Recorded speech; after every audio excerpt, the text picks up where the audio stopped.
Hi, this is Paul. Whole bunch of stuff to talk about this week, and I'm afraid it's a week I'm not going to have that much time to talk about things. Last week, Jonathan Peugeot, towards the end of the week, just there's a whole flurry of really terrific Jonathan Peugeot content. And this is all stuff that I want to deal with. And then also an amazing video from Rebel Wisdom with an interview with John Vervaeke, which I think is perhaps my favorite interview with him so far. I think we have potential for a lot of connections and maybe even breakthroughs that seem to be coming down the pike in this little corner of the internet. Now, one of the big ones that came down was Jonathan Peugeot's conversation with Brett Weinstein. And I've been making my way through it. I'm not completely finished with it. It's on Spotify, which is sort of a pain. I know that YouTube demonetized Brett Weinstein's channel, so he's probably prioritizing his content on Spotify where he can get some ad revenue, because this has become a significant source of income for him, along with book writing for him and his wife. So seeing that he's not teaching in a university anywhere. So I'm going to start there and go into a bunch of other things and not yet dive into some of the rich content that is out there. So let's begin with a Substack. Now, most of you probably know at this point that I do have a Substack. And part of the reason I have a Substack is because I'm also on Twitter. And often I write my tweets. I write a big tweet thread, and I'd like to see them as a blog post, so I started doing that on Substack. And then I also realized that for many of you who are subscribed to the channel, probably a bunch of you who are not watching this video at all, but I'll take a risk to catch some of you, that I put out so many videos, and there's so many hours of content, and many people don't have the interest or availability to keep up with it all. And so semi-regularly, I will do a video summary, or at least the next thought on a video, in a tweet thread that will become a Substack. And so some of you have been watching my videos lately can find, I did a Substack on my Batman video, a little Substack on the Will Smith, Chris Rock video, a little Substack on the Beta Cools and Naughty Boys of Evangelicalism. So I did a Substack on a whole variety of things. And this morning I did a Substack on initial thoughts on the Jonathan Peugeot Brett Weinstein video, conversation, which I think is excellent. A big struggle with all of these big conversations, and that includes the Benjamin Boyce, James Lindsay conversation, is to ask the question, what are they doing? Oh, they're having a conversation. What are they trying to answer? Where's Peugeot coming from? What does Peugeot want? Where's Lindsay coming from? What does Lindsay want? Where's Benjamin coming from? What does Benjamin want? Where is Brett Weinstein coming from? What does he want? And in this, there's sort of a need to summarize and distill something of, again, an enormously complex human being. Now, all human beings are enormously complex, but many of these individuals they're highly intelligent. They've got a fair amount of thought out there. They intersect with what we're doing. So to try to distill things down into manageable chunks and bites and frameworks that are productive in terms of the other complex thing, which is how to live our lives, is no small thing. So I'm going to try and do some of that. I'm probably not going to do a commentary as such on the Brett Weinstein, Jonathan Peugeot conversation until it's released on YouTube, because it's just much easier to do so on YouTube. But it's on Spotify, and you can hear it now, and there's a link to it here. Now, one of the things about Brett Weinstein that I have noted before was Sam from the Transfigured channel very nicely summarized Brett's worldview as sort of a neo-Gnostic religion. And because he frames reality as the product of this, He's called it a variety of things in the past. A genocidal spelling bee. And we are assassin robots, and there's the clips that I've played, plenty of videos about that. But this sort of creates sort of a genetic demiurge from below. And this is threatening our... What exactly it's threatening is a part of the complex conversation between Peugeot and Weinstein. Because if you really understand where Peugeot is coming from, and I feel like my understanding of Jonathan has taken some leaps lately by some key videos that he's put out.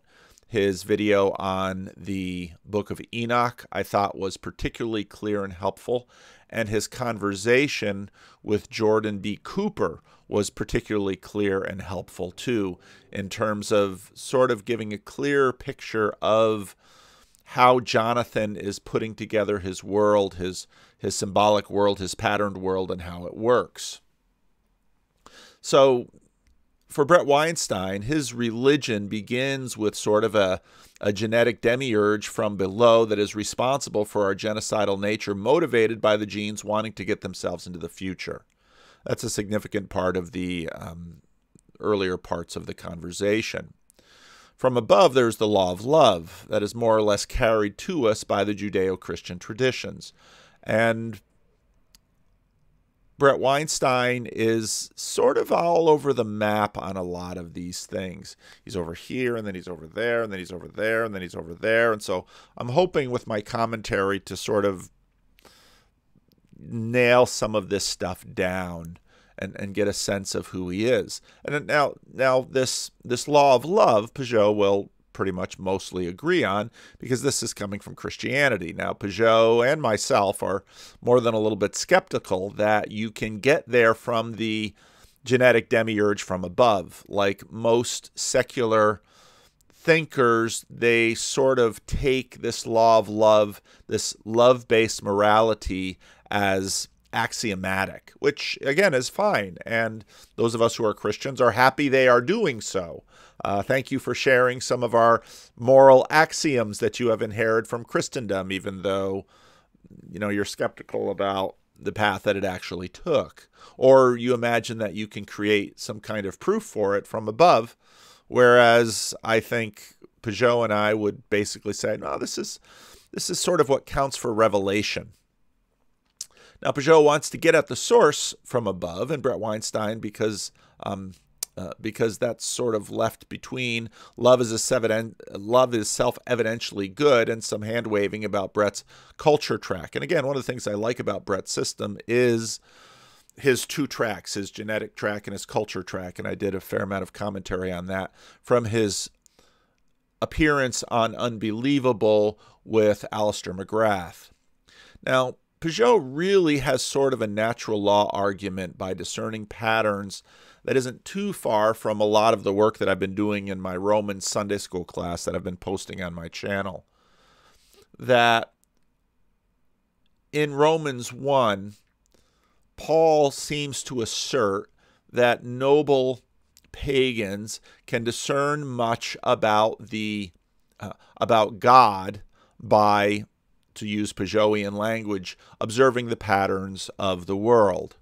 And that's what I've been talking about in my Romans class, at least at this point. And one of the things that I want to get at some point, boy, we'll have to see if I have time to get at all of these good Peugeot videos. What tends to happen is that new videos come along and I just keep flowing with the chain of thought and not really spending a lot of time in these Peugeot videos, but they're really good.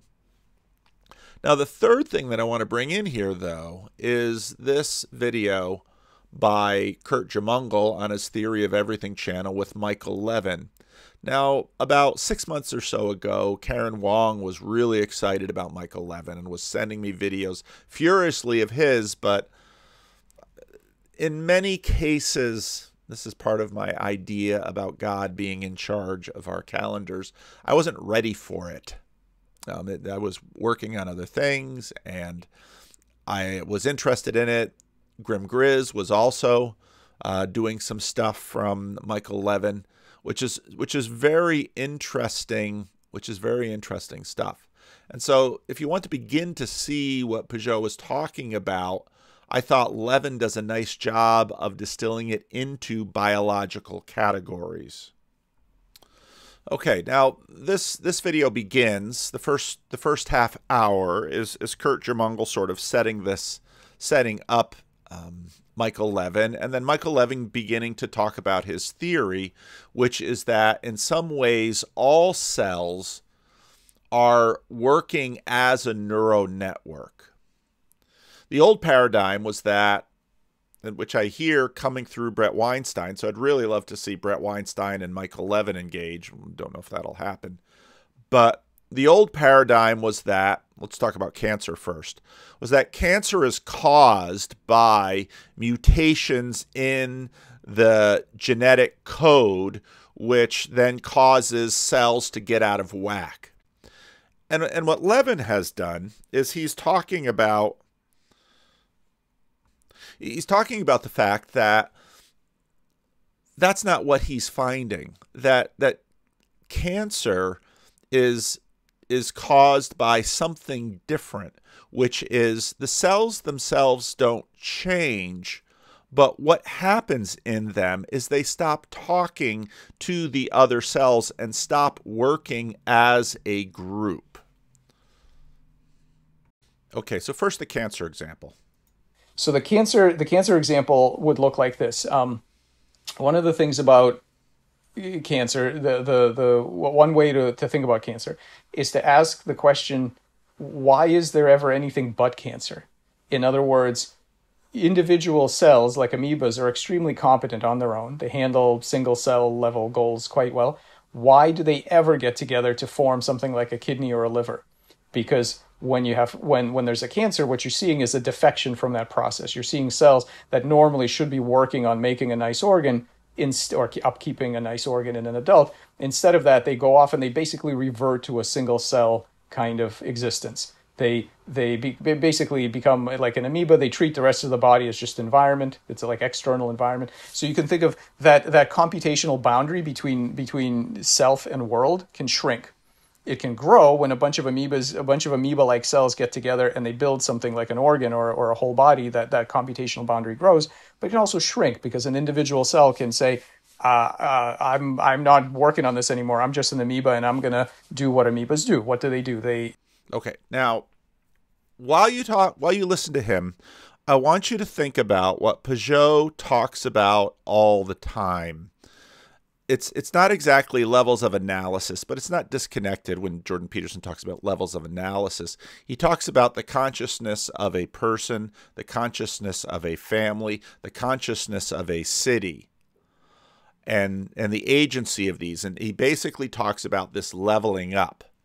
And this is deeply connected, and especially as I get further into this video, you're going to see that in many ways, Michael Levin here is talking about exactly the same thing, but at a cellular level.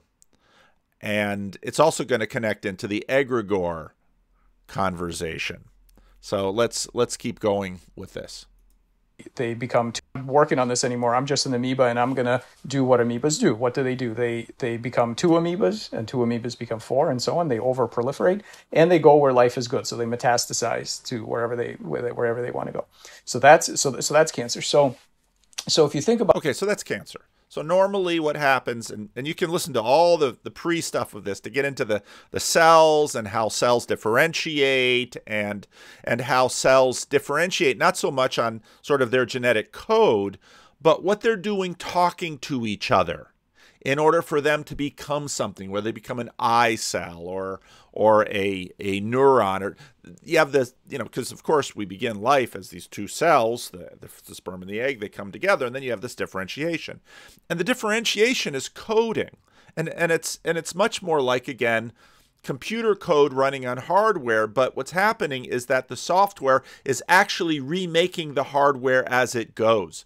And this also gets into the conversation that I've been having with Sam on the Transfigured channel and John Vervaeke about telos or goals in nature, because that is also coded into this network that develops that tells the cells to differentiate, and then in a normal human body without cancer has the cells actually working with each other in harmony. But then when one cell decides it wants to live on its own and to leave the network, then it basically becomes cancer. About it that way, that cancer is this like defection from multicellular cooperation.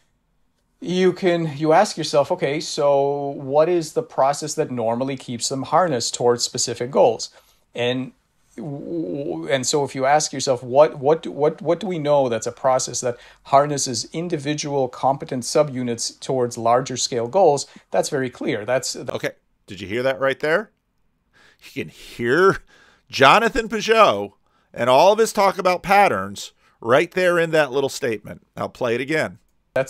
And so if you ask yourself, what do we know that's a process that harnesses individual competent subunits towards larger scale goals? That's very clear. That's the neural-like processing, because you have individual neurons, which are cells, but you connect them together into a network, and this amazing computation starts to take place that can do things like plan for the future and have memories and have preferences and goals on a large scale. You know, you as an organism can have goals and memories that your individual cells don't have. There we're connected to the B.J. Campbell conversation about the neurons don't know what I know. Again, I'm a level up.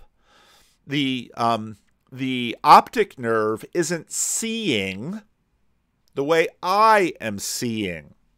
And so what this does is provide for us sort of an imaginative picture, if you will, or imaginative model of the various levels up. Yet at the same time, these levels have agency, and these levels even have perception, which you'll get into quite a bit later in the video. I doubt I'll get that all the way through. But so when we're going to talk about the flatworms in terms of the arrowhead or the round head, they're in some ways perceiving themselves. Now, they're not seeing in the way we're seeing. We're seeing in terms of perception. But you know that even in these very simple neural networks, there's perception, there's agency, and there's even goals. Now, you might say, now way down at that level of a cell or a flatworm, do they really have a goal? And this is where we get into the conversation with Sam and John Vervaeke about goals built into all of these systems.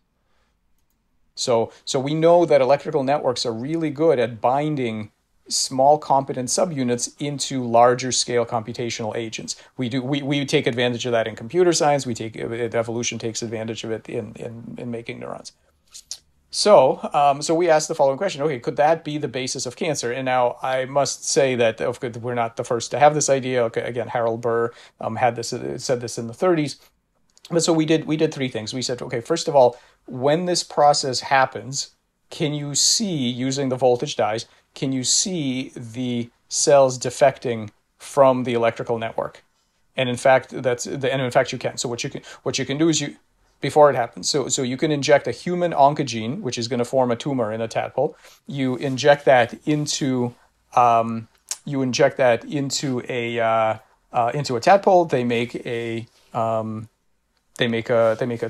makes a tumor, and even before that tumor becomes apparent, you can see with a voltage dye, you can see that those cells become highly depolarized. They electrically uncouple from the rest of the tissue, and they go on their way. And they just treat, to them, the rest of the animal is just external environment at that point. So they become electrically uncoupled. And that's the first thing that oncogenes do, is electrically isolate the cell from its neighbors, from that collection of signals that normally tell the cell what to do in a larger context. So that's the first thing we did. The second thing we did, we said, well, if that's a potential cause of cancer, could we cause cancer just by disrupting the electrical communication directly? No oncogenes, no carcinogens, no DNA damage, no mutations, nothing wrong with the cells that any molecular biology test could see. And could we cause cancer? Because remember, the standard model in the field for years has been that cancer is the cause of genetic damage, basically, right? That it's a genetic disruption that makes a rogue cell that has other mutations and so on. So we said, fine, no, we're going to take completely normal cells, nothing wrong with them, and we're going to simply prevent them from talking to other cells electrically. Okay, we're just going to manipulate that. And so we did that, and sure enough, we made metastatic melanoma in tadpoles. So that tells you that there doesn't have to be anything wrong with the hardware in order to have cancer. It can be a purely physiological phenomenon. It can be caused at the software level. Now it's interesting here because you're not really transforming the cell itself. You're just transforming how the cell behaves by changing how it relates to the electrical network within which it works. All right. A lot of people who study stress-induced cancers and things like this, they kind of already knew, but really the paradigm has been that there has to be a genetic defect at the root of this somewhere. Okay, and then the third thing we found, which is of course the most exciting thing, which is you can go in the opposite direction. You can inject a really powerful human oncogene, like a p53 mutation. Oncogene, for those who are listening, is just a gene that causes cancer.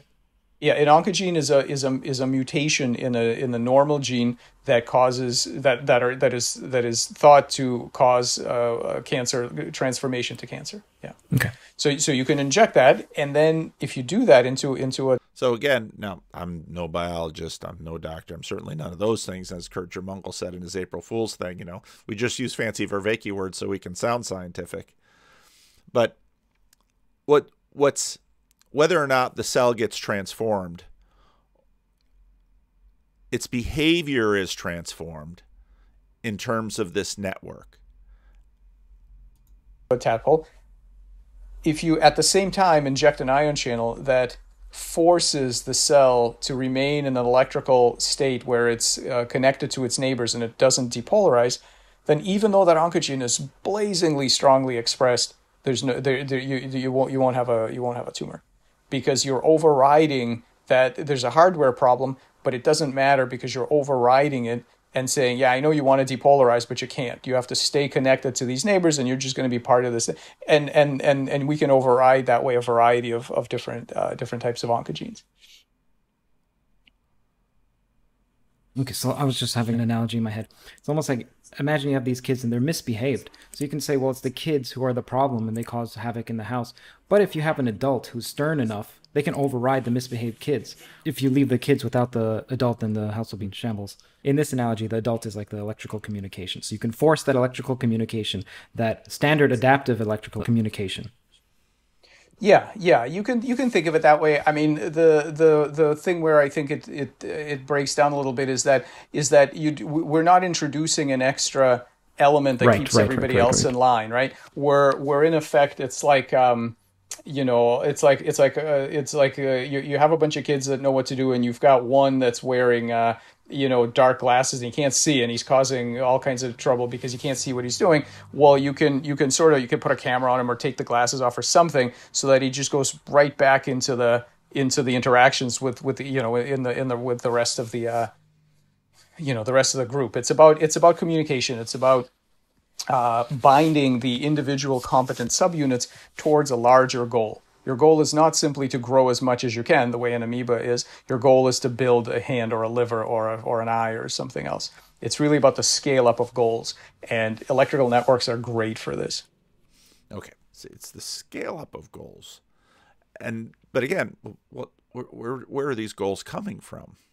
Does your work have any implications for what it means to have an identity? So right now you were talking about cancer as if it's dissociating from the larger self. Yeah. And then there are gap junctions, which you've referenced in your other work. And they effectively make an equivalence class between signals that I generate as a cell or my environment, or signals from connected cells. I'm unable to tell the difference between them.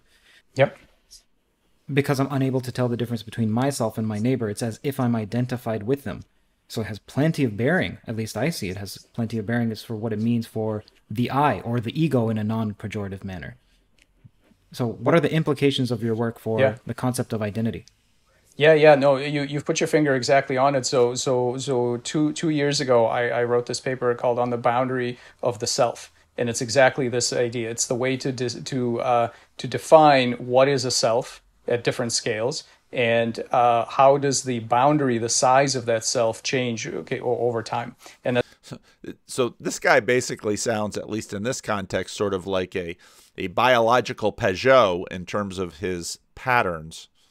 that's exactly the kind of thing that you're talking about. It's having communication channels that partially wipe the metadata on information so that I no longer know whether it came from you or whether it came from me, right? Gives us a partial mind meld, because now it's really hard to keep an identity. If I can't tell which are my memories and which are your memories, it's really hard for us to keep distinct identities. We become partially unified, and that's exactly the sort of process that evolution exploits to build larger selves out of small, competent ones.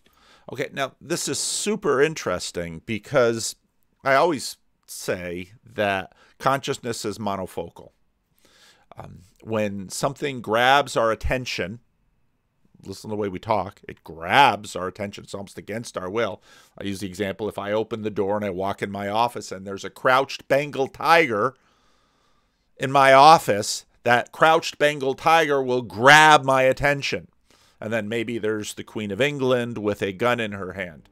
Well, the crouched Bengal tiger will likely still have my attention. Now take the crouched Bengal tiger out of my office, and the Queen of England will likely have my attention, but only after I see the gun. In other words, if there's, I don't know, some other random person in my office, in my chair with a gun in their hand, the gun will have my attention.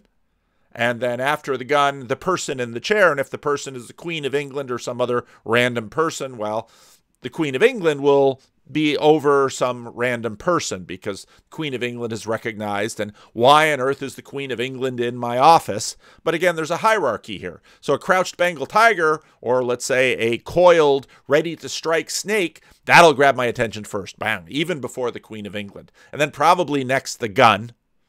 And then after that, the person in the chair, but there'll be a hierarchy in terms of the persons in the chair, in terms of my attention right there. Now, what he's talked about here,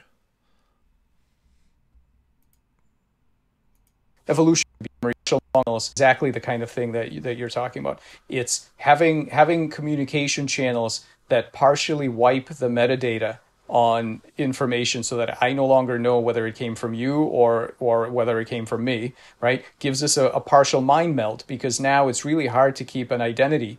If I can't tell which are my memories and which are your memories, it's really hard for us to keep distinct identities. We become partially unified, and that's exactly the sort of process that evolution exploits to build larger selves out of small, competent ones.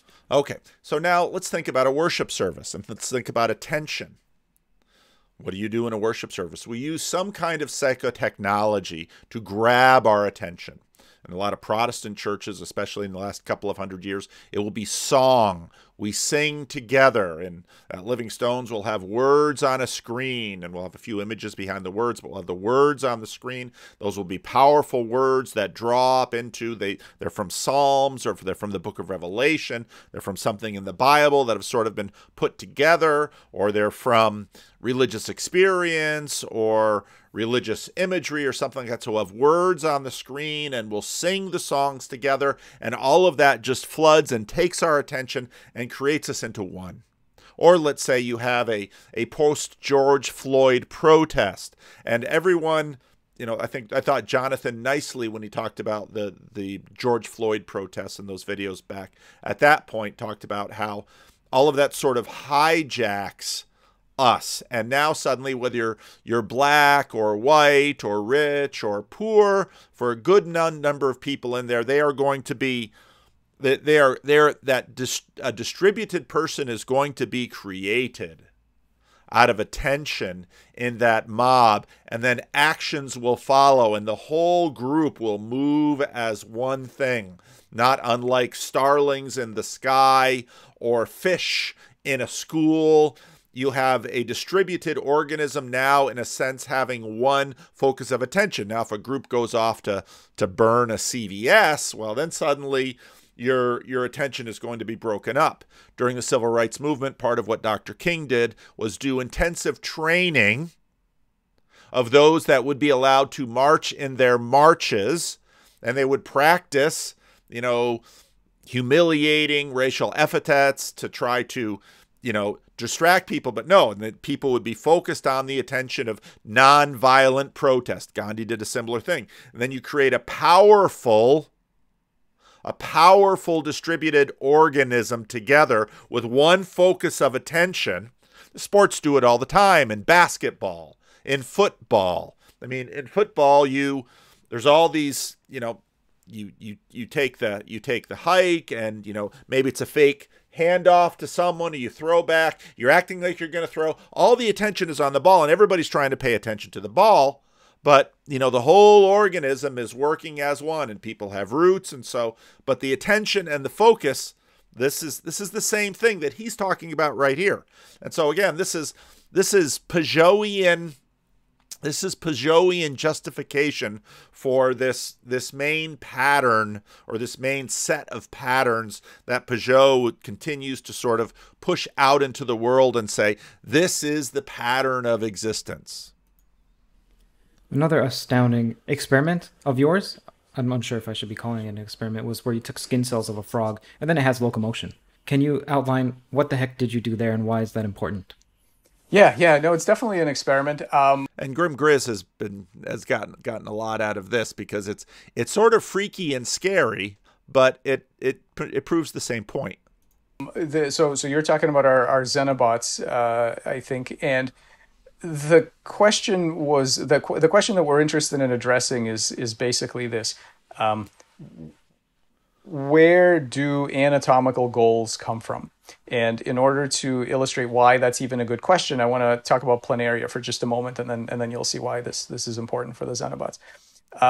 We are used to the fact that each species has a specific shape that is associated with it, and that frog eggs make frogs, and zebrafish eggs make zebrafish, and so on. So we're kind of used to that. But the actual question of how do cellular collectives decide what they're going to build and when do they stop building, that's very much an open question. And so one way you can see how far we are away from a good understanding of this is in a very simple experiment. There are round, so planaria are these flatworms that regenerate. When you cut them into pieces, every piece builds whatever's missing and they regenerate. Okay, that's planaria. You can cut them into pieces and they every piece regenerates to a normal planarian. So there are species of planaria that have round heads, and those cells are really good at building a round head and then stopping. So they stop when a round head is complete. Okay. Then you got another species of planaria that has a very pointy head, kind of a triangular head. And those cells are very good at making a triangular head. When you cut it off, it makes a triangular head, and then it stops. Now, before I let him go any further, I want us to pause and notice how we're using language. And this comes up very much in Brett Weinstein's talk about what gene wants. Now, these cells are very good at making. We have all of this intentionality, all of this telotic, goal-filled intentionality that our language is full of. And now, again, back to awakening from the meaning crisis, this is the language that we've been given. This is the best we can do. Yet, is there something in the language that should suggest to us why this is in our language and the utility of this in our language for trying to use language to gain understanding of how the world works? Just keep that in mind. So now I have a simple question. If I take a bunch of the cells from the round-headed guy and I stick them into the body of the triangular guy, and I let them sort of get comfortable and sit around for a little while, then I cut the head off. What head shape are we going to have? Are we going to have, is one of the head shapes dominant to the other? Are we going to have an intermediate shape? Or are we going to have a planarian that never stops regenerating because neither set of cells is ever happy about the shape? That stop condition is never set. Okay, so now look, the important thing is not the answer. The important thing is, despite all of the papers in Nature and Science about the molecular pathways of control of stem cells and planaria and all these kinds of high-resolution transcriptomics and all this stuff, there is not a single model in the field that makes a prediction on this experiment. Why? Because every piece of data out there now addresses the hardware that enables individual cells to do cell things. Fine. But we have no understanding of what happens when the cells join together into a larger scale self that makes large scale decisions about head shape, head number, things like that in morphospace, that navigates morphospace by making these large scale decisions. We have absolutely no idea how those algorithms work. Okay, so what he's saying is that we have all this information about the hardware, which makes sense, especially given sort of the bias of our scientific model that we tend to focus on physical stuff. Now electrical is physical too, but it's a little harder for us physically to get a handle on than stuff that we can grab and dissect. And we're just getting into the decoding of the genetics. And he's basically saying, hey, what about the electrical? Because that's something that can be measured and watched too. And that seems to actually have more to say in terms of how these things are put, the outcomes that arrive. And the fact that we know how the stem cells work and have lots of molecular biology about that really hasn't affected this other question much at all. We just have no models for this. Because it's too computationally complex, or for some other in-principle reason? I don't think it's, well, no, I don't think it's because it's too complex, although it is too complex to calculate out directly. I think it's because conceptually we haven't found the right way to think about how cellular collectives make decisions. This is just listen to that language. How cellular collectives make decisions. Now, again, go back to C.S. Lewis's book, Miracles. We're leveraging this language that we have, and we have to. It's the only kind of language that we have. But how collectives make decisions. And earlier when he's talking about computational complexity, I've been talking about the fact that one way of conceptualizing existence is sort of like a grand computational machine. Now, why think in those terms? Well, part of what gives us to think in those terms is sort of the simulation idea that is floating around in our collective consciousness at this point. The purpose of a simulation would be to get an answer. And maybe the question is, how long will human beings, to go all the way back to Brett Weinstein's conversation with Jonathan Peugeot, how long will it take for human beings to destroy themselves given certain parameters that the programmers put into the system? You say, well, we have all these little computer-based games that sort of work on those kinds of things. You can play SimCity. You can play, some of the games I used to play 20, 30 years ago in much simpler computers about these world programs that would run. Well, that's nothing in terms of complexity to what we're doing. I mean, we talk about the fact that in my office right now, there is so much complexity, even just physical complexity, that I could exhaust a lifetime simply trying to discover and, let's say, record in math or physics, or to record all the physical complexity. Now, this office is itself, as is his office, quite clearly by the bookshelf behind. That is only one level of complexity, because all of these books that I have also have within them code, as it were. And I can burn this book and the information does not evaporate, because the information, while encoded in the paper pages there, that the paper pages does not exhaust that information. And so the amount of complexity that is built into our world is nearly inexhaustible. Now, I say nearly inexhaustible because, okay, with some models or conceptualization, this complexity will be exhausted at some point, which is an astounding thought. But how do these complex extended organisms make decisions, in this case, to have a round head or a pointed head? Well, we have no idea. This is a collective intelligence problem. This is not a molecular biology problem. We've been thinking about this as a molecular biology problem. That's not what this is. This is trying to read the mind of a collective intelligence. Now, people think of collective intelligences as exotic things like anthills and bee colonies and egregores and things like this. These are collective intelligences. I want to remind everybody that we are all collective intelligences. We are all bags of cells. No, there is no cognitive agent that is like this single diamond that's not made of parts. That's sort of unchanging. We're all made of parts.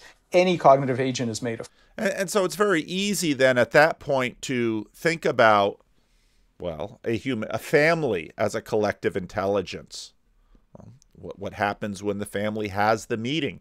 And Jordan Peterson and Tammy and Michaela had that video in which the three of them were talking about. And Jordan was saying, remember the family meetings we used to have? Now you've got different collective intelligences around the little table. So you've got the little Peterson family when Michaela and, oh shoot, what's the son's name? It's another J, I think. Julian, I think. Little Michaela and Julian are there, and they're having a family meeting, and Michaela doesn't like the family meeting, but Jordan wants it because he's a psychologist, and Tammy wants it because she's the mom, and you have all this little collective intelligence, and that's not anything exotic. And the point he's making is that we're actually surrounded by collective intelligences that go up and go down below, and what.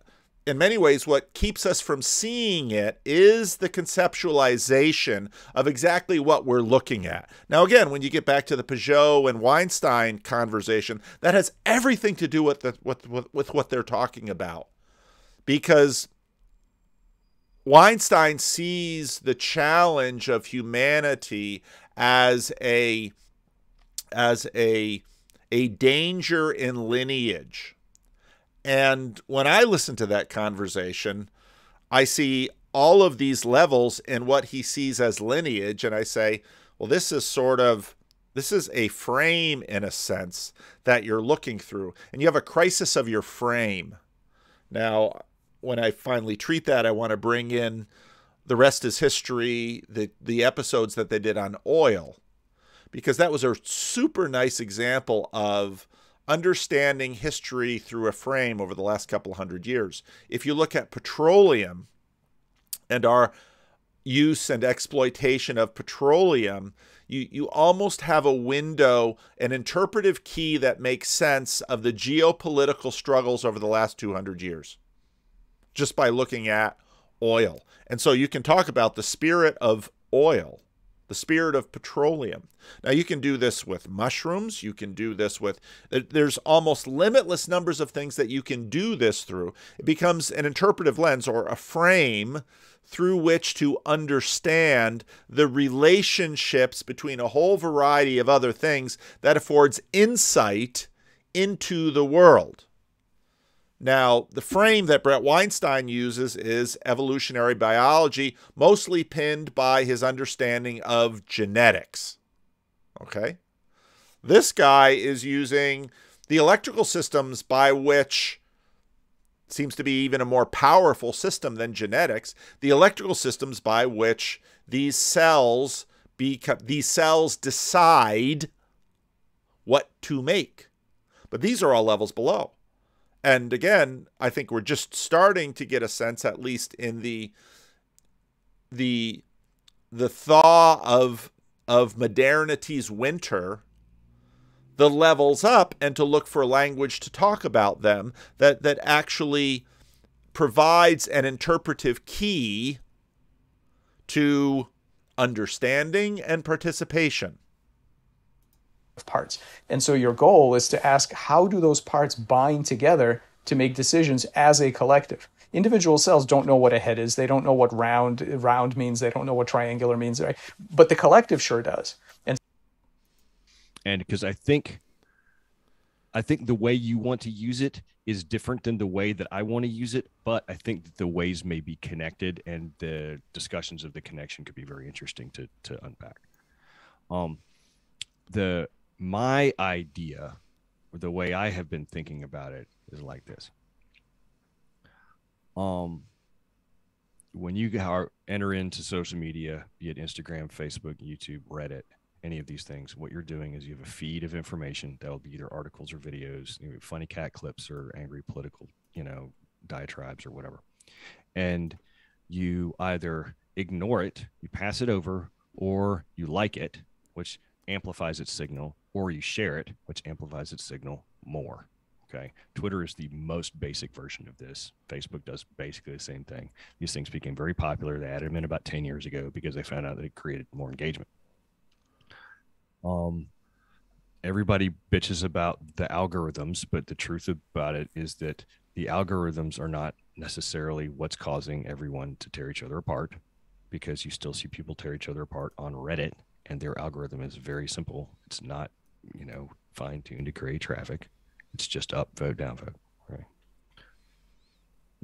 And this behavior, people call it doom scrolling. It becomes very addictive. And because what you're doing, in part because you're getting a dopamine fix, but largely because you feel as if you are contributing to moving the needle a tiny bit with every interaction that you take on these systems. Meaning? Okay. These behaviors are completely analogous to how neurons behave in a brain, except they're more binary signals instead of sending an entire idea. So the nucleus of the neuron has dendrites that stick out around it. Those dendrites collect signals. The signals come in. The signal or combination of signals that it receives goes through some kind of generator function inside the neuron, which causes the axon to fire, which is a big long stick that then branches out and has connections to 3 or 4 other dendrites of other neurons. And then the way we learn is by these connections between neurons breaking and reforming with different neurons, and also by adjustments in that generator function. So that's how the brain fine-tunes itself to be able to do complicated processes. In this similar but not exact same way to tuning an artificial neural network in a computer to learn. Artificial neural networks are webs that are simple and sloppy, and they take a long time to tune. But once you tune it, it can figure out one thing. You can tune it to predict the rains in Africa or to predict a college football score, right? This behavior, as we have, like the social media thing, it doesn't have a tuning mechanism for it like an artificial neural network would. It tunes itself. And every time you've unfriended somebody because you can't stand their feed anymore, you are doing the same thing that a neuron does when it breaks a connection and forms a different one, right? So the thing is set up like a brain. If you step sideways into the AI or, discussion, there are two different forms, 2 different fields of thought there. One of them is that you could not build an artificial neural network big enough for it to be a thinking being. And then the other one is, if you make something big enough and tangled enough with enough processing power, it's going to become self-aware. Okay. Now that is usually where we sort of freak out, the self-aware part. And again, as I say back in the other video, we're going to get into perception.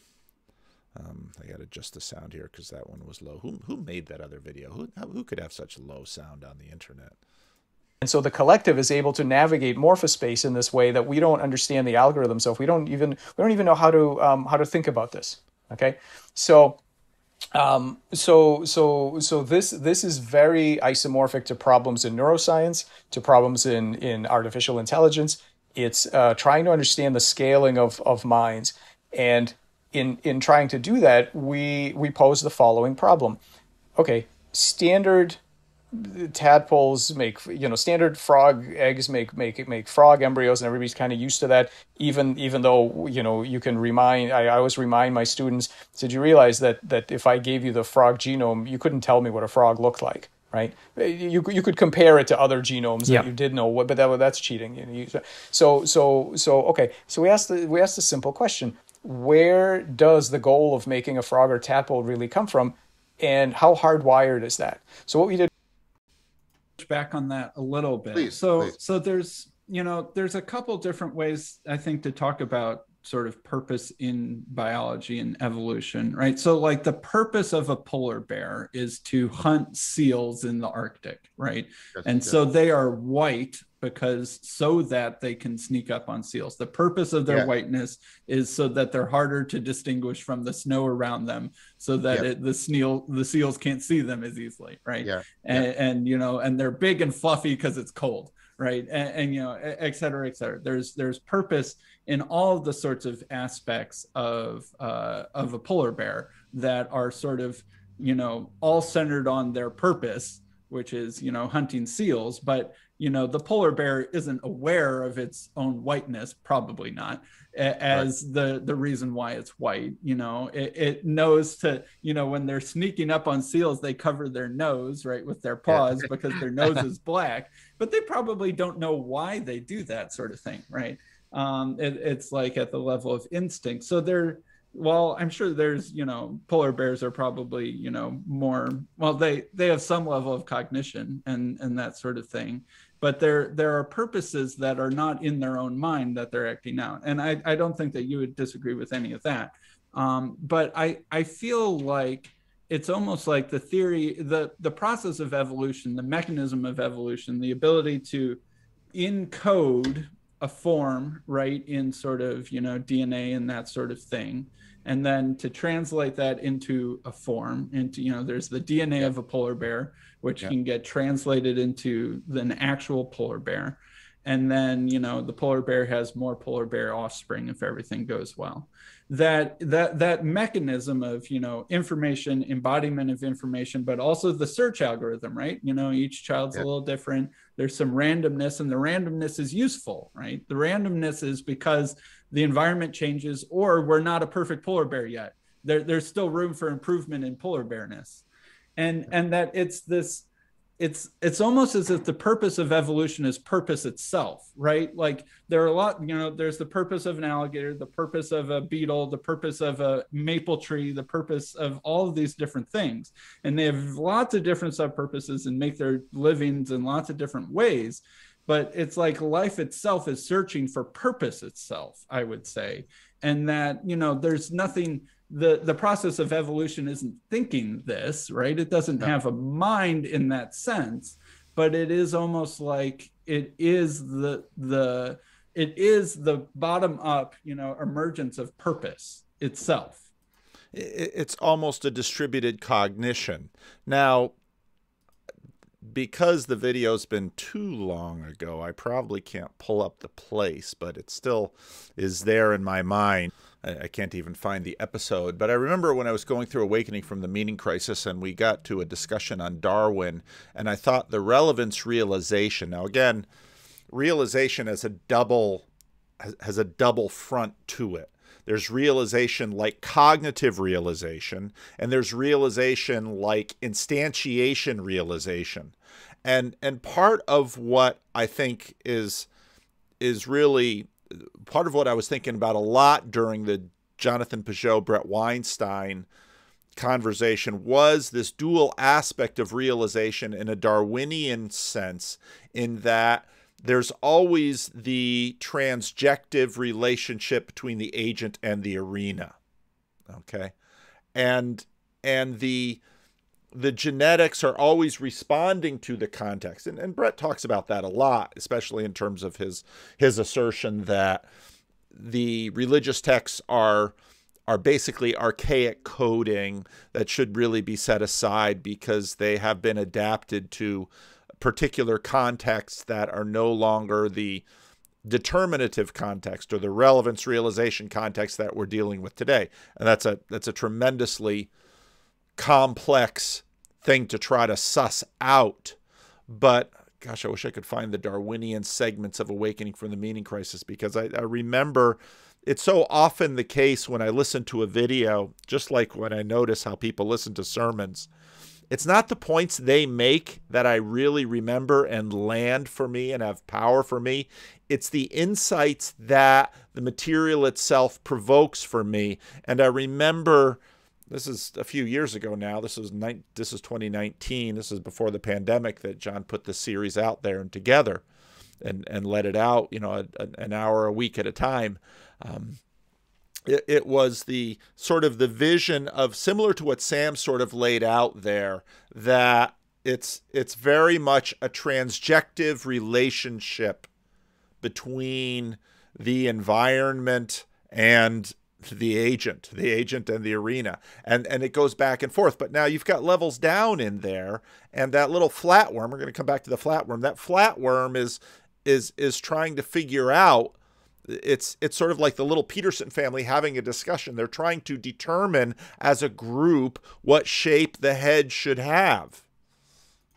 We took some skin that we scraped off of an early frog embryo. We set it aside in a different environment, and we said, okay, now you're free to sort of reboot your multicellularity. You're here. We've relieved all of the constraints of the rest of the embryo. Okay. Now notice what they've done and what they haven't done. They obviously left the frog skin cells in a physical environment. Now again, part of what we do is we just sort of say, well, let's not look at that. And that's what this sort of contextual blindness is, what the scientific method assumes. You learn that when you're in college or high school physics and you're learning about Newtonian mechanics, and you say, well, forget friction. Forget friction? You know how much effort we go through in this world to deal with friction? Motor oil, grease, maglevs. Forget friction. Okay, it just makes the math easy. Forget friction, because the math is too complex. The complexity of this grand simulation is too complex for a high school or a college student. So forget friction. Forget the environment within which this little frog skin cell is going to have to continue to exist and not die. Because if you just catch a frog, take a scalpel, cut off, just sliver off a little bit of that skin, a really fine scalpel, and just, throw the skin cell in the pond, that's probably not going to flourish. Or just throw that. I'm thinking about ponds that I grew up with in Whitensville, Massachusetts, where we'd catch frogs. Catch the frog, scrape the skin cell off, and just throw it in the grass at Fairwoods in Uxbridge, Massachusetts. The skin cell doesn't stand a chance. But for the sake of, we're going to let this skin cell develop apart from the network that the skin cell would normally be a part of in terms of the frog. No longer getting instructive signals from endoderm and from mesoderm and from all these other things. You're no longer subject to all these other signals. What are you going to do? What's your new, what do you want to do? And there's a couple of, what does the frog cell want to do? You say, well, does that tiny little frog cell have sufficient consciousness to want in the sense that we have? But no, wanting is the only word and the best word that we know to use there. Different options that could have happened. The cells could have died. They could have wandered off and sort of went each cell go its own way. They could have made a monolayer of cells in a dish, the way you get in cell culture. All kinds of things they could have done. They didn't do any of that. What they did instead was to combine together and to form a little ball that grew cilia, these little motile hairs on the outer surface. Now, cilia are normally sitting on the outside of embryos, and they're there to kind of redistribute the mucus around and to make the pathogens sort of keep moving and not stick to the skin. They're used to keep the surface of the tadpole clean. But instead, these cells basically repurposed that genetically encoded hardware. The cilia themselves are genetically encoded. All the proteins necessary to make a cilium are in the genome, so they have that already. But what they did was they assembled themselves into a new into a new kind of architecture, this spherical thing. We don't even know what to call it. It's just we don't even know what to call it. Which and then they used the cilia to propel themselves. So they started running around. They started moving around, and so we have these amazing videos of them moving around singly, moving around in groups, interacting, going through a maze, going back and forth in various configurations. They have all kinds of behaviors. They have all kinds. They can regenerate if you cut them almost entirely in half. They will like join back and make a make a Xenobot again. And so the coolest thing about them is, and by the way, we don't know their cognitive capacities yet. Okay, we're only beginning. We don't know their cognitive capacities.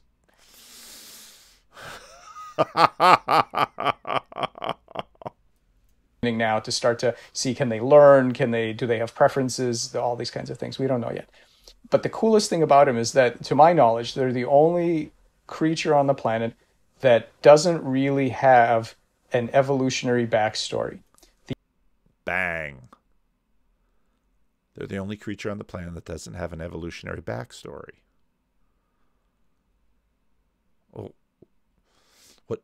what does it want? The individual cells do. Okay, the cells have a long evolutionary history on Earth. But they were selected for, that genome was selected for the ability of these cells to sit quietly on the outside of the frog and keep out the pathogens. They were not selected specifically to be able to get together and run around in a separate configuration away from the embryo. Where did that all come from? Suddenly, when Peugeot talks about, well, what is a chair? When you see a chair, let's say the chair I'm sitting in, and it's got arms and it has legs and it has a cushy seat and has a cushy back. You can just kind of see the back right here. Well,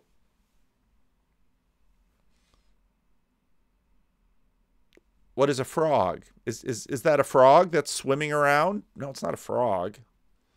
Are they frog cells? Genetically, it's a frog. If you would decode the genome of those little cells flying around doing that little maze, and we're trying to figure out the cognitive capacity of the little clump of cells that have now activated its cilia so it can roam around by itself. It's not a frog.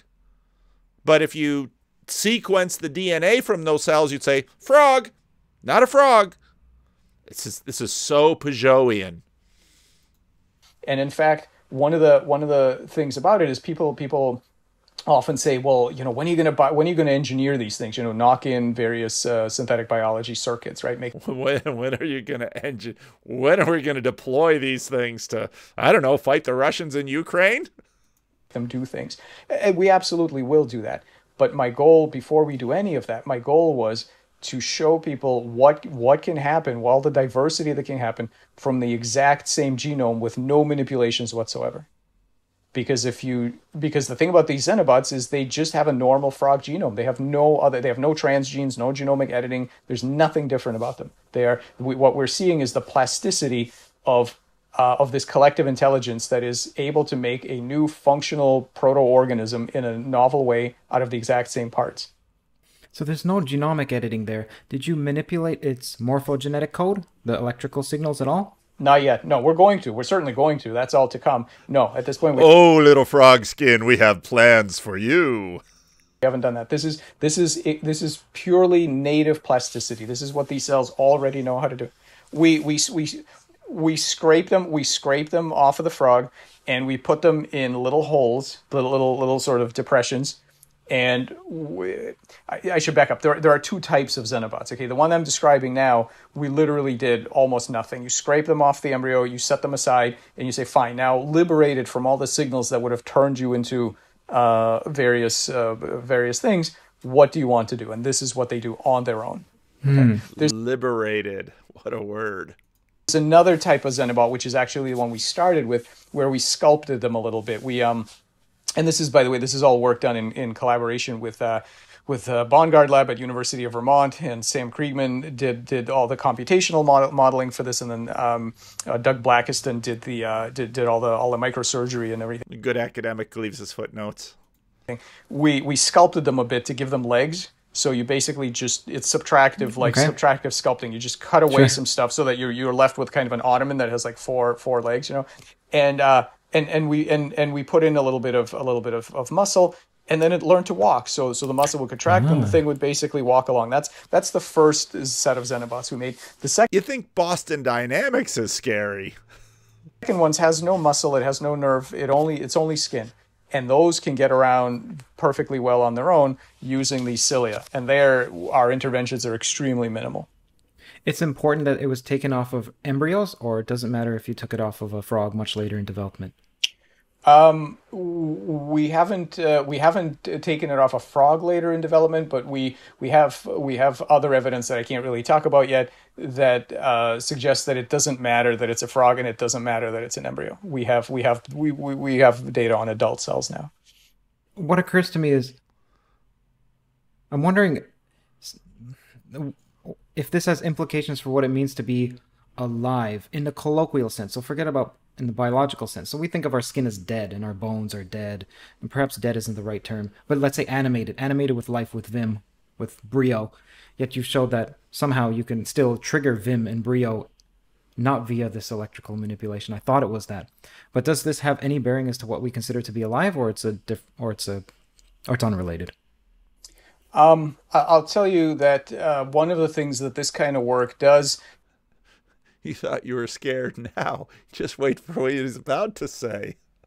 Is really illustrate the insufficiency of our vocabulary. So people often argue, for example, I mean, alive is a funny thing. I don't actually know what alive really. I don't have a good definition. These cells and these organisms are for sure alive in the traditional sense. I mean, the cells are alive. There's no getting around that. But people will often argue, for example, are they robots? Are they organisms? Are they these are they machines? These kinds of things.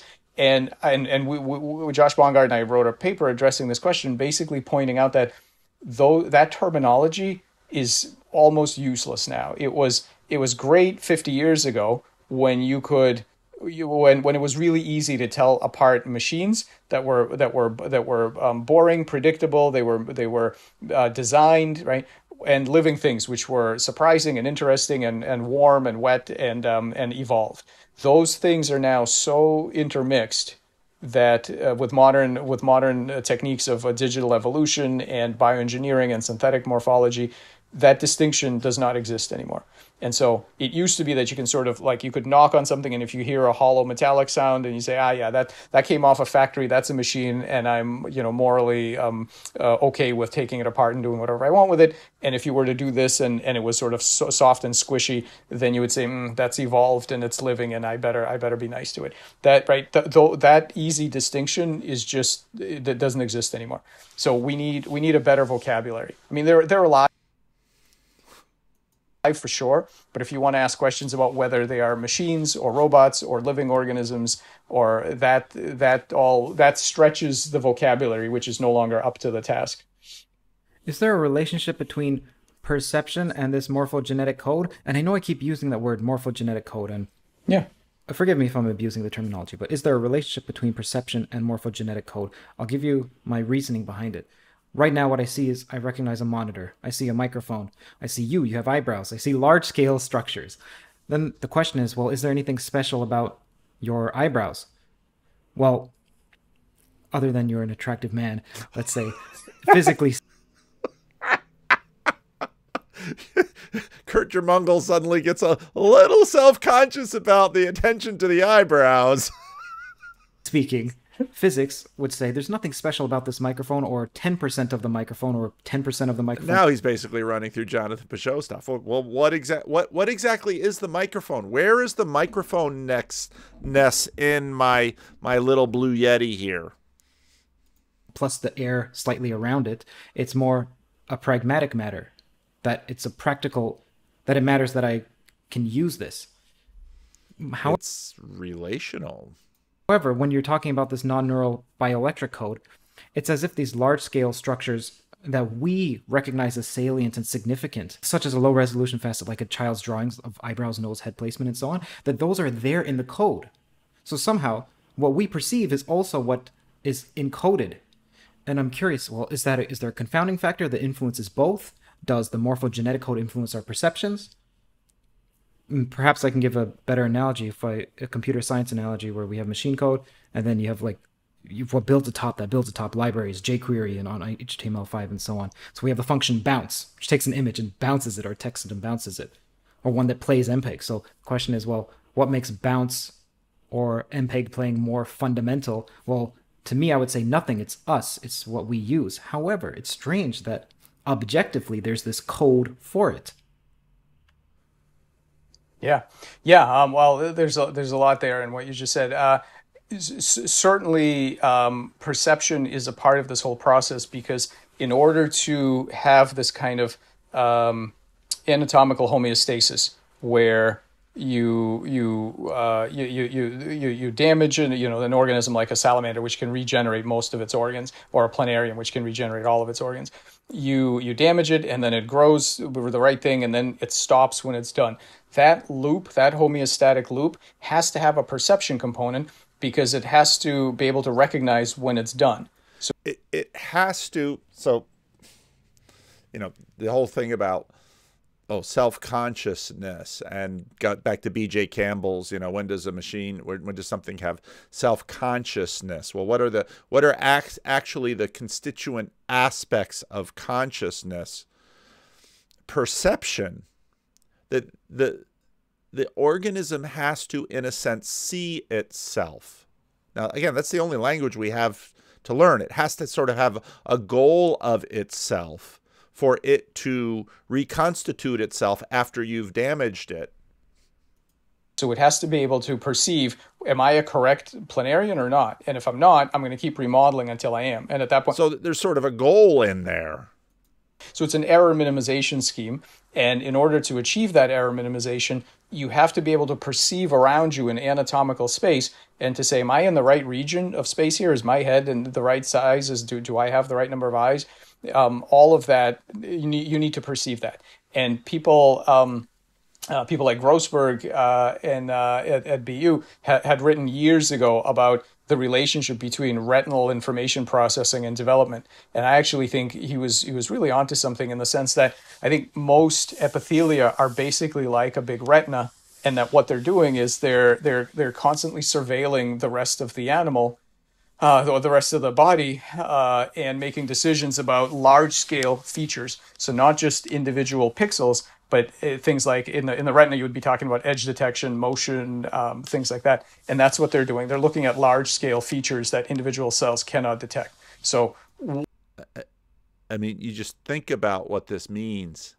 One way to look at this is that we have a precedent for this from neuroscience and from the science of visual processing.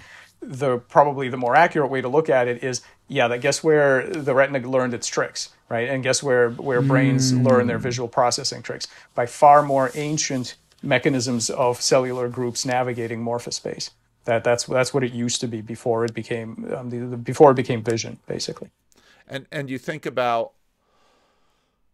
now again, the little perceptual aspects of the cells that were like, we're gonna be a whole salamander again, weren't thinking about, we're someday gonna have an eyeball. We're gonna be an eyeball, and this eyeball is gonna be part of a Vanderclay with not enough hair on top and way too much hair below, and he's gonna be looking at this little computer screen of this other guy with eyebrows, and cosmological argument sort of just feels a little gripping when you think about something like that. Do you believe that the problem of senescence, to the degree it can be called a problem, is largely a disruption of this electrical blueprint rather than oxidative stress and damage to DNA and so on, or telomeric length that people think? I don't have any evidence yet that there's a bioelectric component to this. I mean, I suspect there is, but we don't have any evidence on it. We haven't really worked on aging per se. I will say that I don't think it's anything as fundamental as this kind of like thermodynamic decay or anything like that, because the planaria are immortal. They don't have a lifespan limit. They live forever. And so they are telling us that they live forever in an imagined context that, of course, affords their living. So again, even their eternity, even their everlastingness is transjective with respect to the environment. That it's possible to be a complex regenerative organism with learning capacity and so on, and not age. So it's clearly possible. So the rest is details, right? The rest is I don't think it's anything as fundamental as the theories that say, well, look, when you copy things, you inevitably make mistakes, so eventually stuff wears out. If that were true, you wouldn't have planaria. So I don't think it's anything like that. I think it's something much more contingent, much more specific, and thus I'm optimistic that we can overcome it. So I just played a little bit of this interview, but it's a big interview. Now, part of where I want to go with this, and this is sort of setting it up to play some of that Kurt Jamungal, Michael Levin video, is where I'm going to talk about miracles. You might say, oh, miracles. Bart Ehrman makes the point to Glenn Scrivener and Justin Brierley that the big impetus for conversion tends to be miracles. But now, miracles are funny things because I think part of the difficulty that we have with miracles is our framing of them post-Enlightenment. We sort of put a specific frame around them and then declare that they can't happen because that's what a miracle is. And, it's okay to work on a definition of a miracle. But when, maybe I'll play the other video.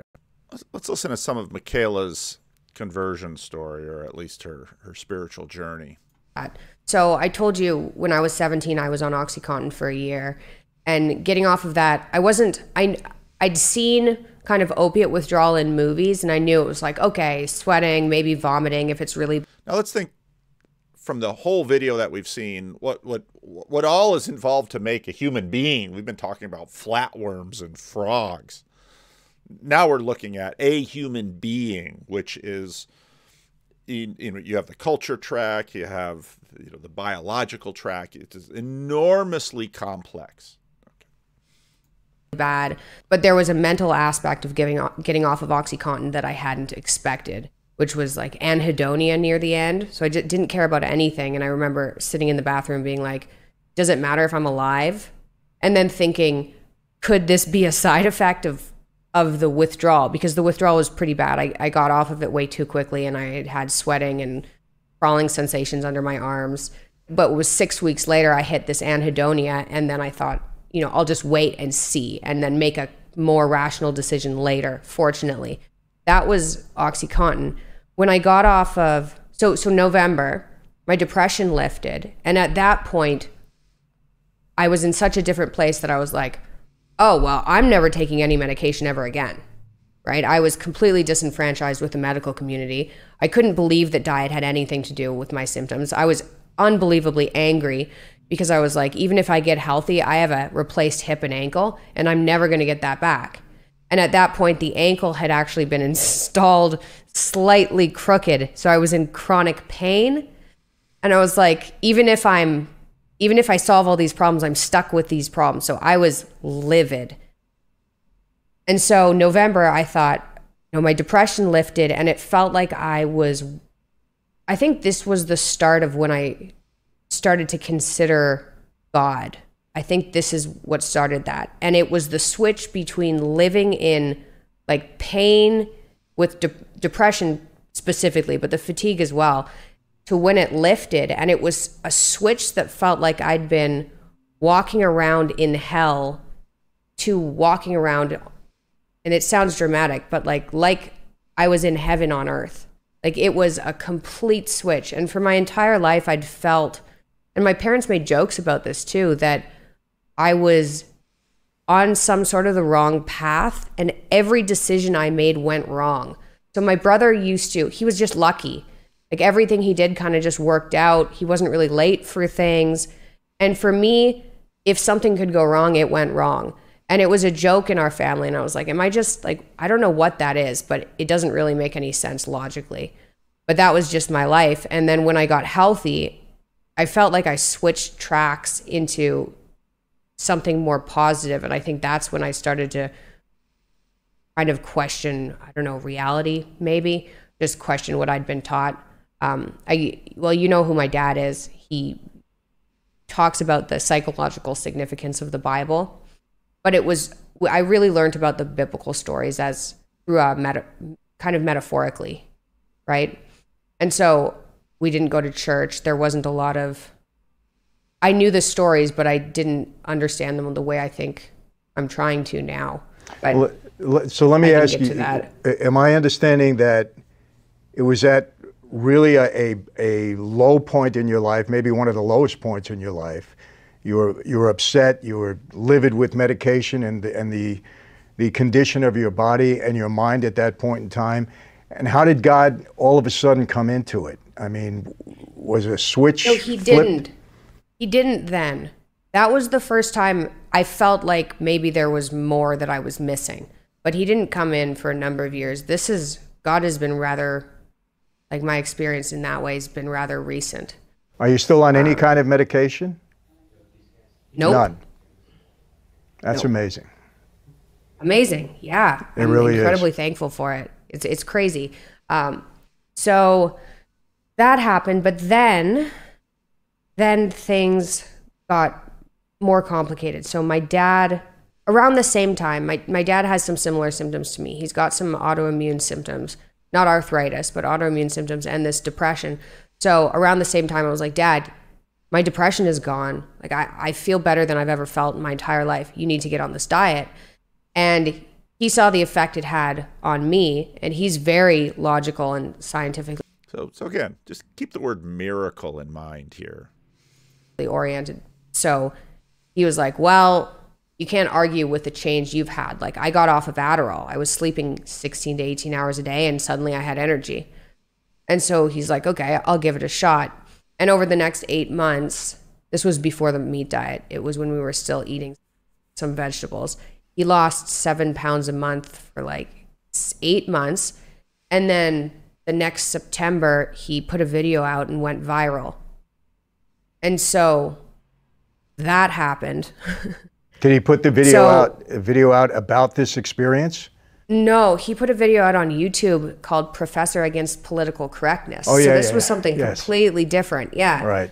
But he went viral then. So life was pretty weird because my dad, I remember walking by a newspaper stand in Toronto, and it had my dad, and it said, it was calling him the Führer. And I was like, are they comparing my dad to Hitler? Well, I can To bring me say your dad has emerged initially as a very controversial figure, but now considered by many, myself included, to be just a brilliant professor and just a brilliant man. I mean, some of his perspectives, you're just in awe of listening. Hopefully I'll get to sit down with you, really. And he lost a whole bunch of weight when he cleaned up his diet. He had gum disease, and that went away. He'd had surgery for gum disease. That went away. He had psoriasis. His psoriasis cleared up, and he lost a bunch of weight. He stopped snoring at night, and he stopped snoring at night within like 6 weeks of the diet. So before he lost all the weight. So my mom was happy about that. That all happened kind of before he went viral. But then right after he went viral, he stopped taking his antidepressants as well. So we'd both been on SSRIs for like a decade and a half. Him a little bit longer than me. Mine, I think I was 11 or 12 years, and he was more like 15. But high dose, too high dose, because depression. Okay, I'm going to speed this up a little bit. I mean, they just can't overcome obstacles in their life. And, what do you attribute your success to? Well, now I think I attribute my success to God. Like, I don't see any other logical explanation. Like, I was stubborn, right? Like I did make the decision, I'm going to figure this out or I'm going to die trying. I remember thinking those thoughts, but life has gotten too weird. And so I don't know how much of it was me. I think growing up with my dad as a dad and having him really push responsibility on me, it's your responsibility to make your life better, right? That didn't really click into me until I think I was 22. And I thought, oh, I really can't rely on anybody, right? Like the medical system's not helping. So if I keep going down that route, if you've been in the medical system for 10 years, like maybe it's on you at this point. And so maybe you try everything. But I think I would attribute it to God at this point, because the next couple of years after all that health stuff, my parents got sick. And that's when things got weirder. So my dad, like I said, it was severe for him. He was fainting. He was pale. He couldn't handle sounds very well, or light, same kind of thing, impending sense of doom. And his doctor put him on a benzodiazepine. And the benzodiazepine it allowed him to sleep. Again, I'm going to speed this up.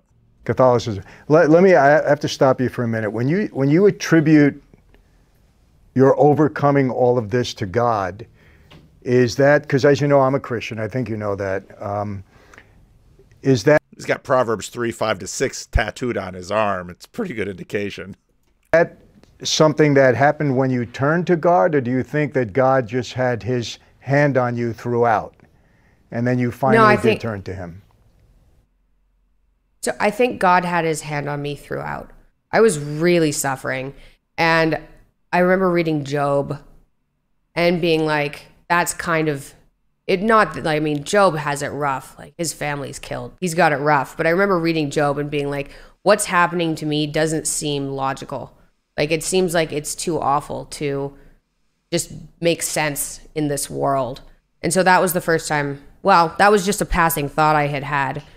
But I think looking back on it, yeah, God was there. I don't think I would have experienced, I think there are reasons I've experienced what I've experienced. And I think being able to share my story and help other people makes the entire thing worth it. I thought that before I knew God was related to this at all. I thought the suffering was worth it because I can maybe help other people not experience the same thing.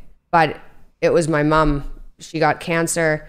My dad's doctor increased his benzodiazepine dosage, and so many weird things happened at the same time. He started experiencing a side effect called akathisia, which I think everybody in the entire world should be aware of. It's a side effect of neuroleptics, so antipsychotics, benzodiazepines, antidepressants. And if you look it up, it just says, it's a feeling of inner restlessness. But akathisia is one of the main causes of suicide. So if you hear people who take an antidepressant and suddenly kind of go crazy, it's usually akathisia. So my dad's increase in benzodiazepines started giving him akathisia, and we didn't know what it was. And at the same time, my mom got diagnosed with a completely deadly cancer that nobody survives from, called collecting duct carcinoma. And it's got the same survival rate as brain cancer. And so she went from being like perfectly healthy to, you have 11 months and there's nothing you can do. And that summer, my dad had akathisia. So he was suicidal with akathisia. We were attributing it to how upset he was because my mom was dying. My mom had surgery. It wasn't successful. She had surgery again, and it looked somewhat successful, but there was a surgical mishap that almost killed her. She ended up in the hospital. She was on IV nutrition with a PICC line for like 2 months. And during that period of time, she became a Christian. And one of the women visiting her while she was in the hospital was a Catholic, and they were reading the Bible and they were praying. And anyway, this is so during that period of time, she goes, I'm going to get better. Even though the doctors were like, this is it. I'm going to get better. I'm going to get better on our anniversary to my dad. So that's August 18th. And she was in the hospital. She wasn't able to eat because of this surgical mishap. She flew down to the US to try and get it fixed. That didn't work. 4 days later on their anniversary, she just miraculously recovered. And it was like everyone in my family was like, well, that's really weird. Like, she said that was going to happen. She's religious now. That's really weird. Not sure, what category of life to put that in. Anyway, moving on. What did your father think about that? My dad was so akathesic that he, I think, was just trying to survive at that point. What does he think about it now, curiously? I don't know. I think he goes back and forth, right? Like, I don't really know where he stands. Like, he thanks God and he'll pray at dinner. And he believes that there's something bigger out there for sure. I mean, he doesn't think, his whole Maps of Meaning book is about how reality is built along a narrative story, which is something I've just recently wrapped my head around. So I don't really know what he thinks. I still think he thinks it's kind of weird. How has he embraced? The book is really about what made Christianity successful, because there are all sorts of theories about that, and people have been entranced with the question for a very long time, especially starting in the 19th century. And a lot of people have, I think, ideas that are simply not right.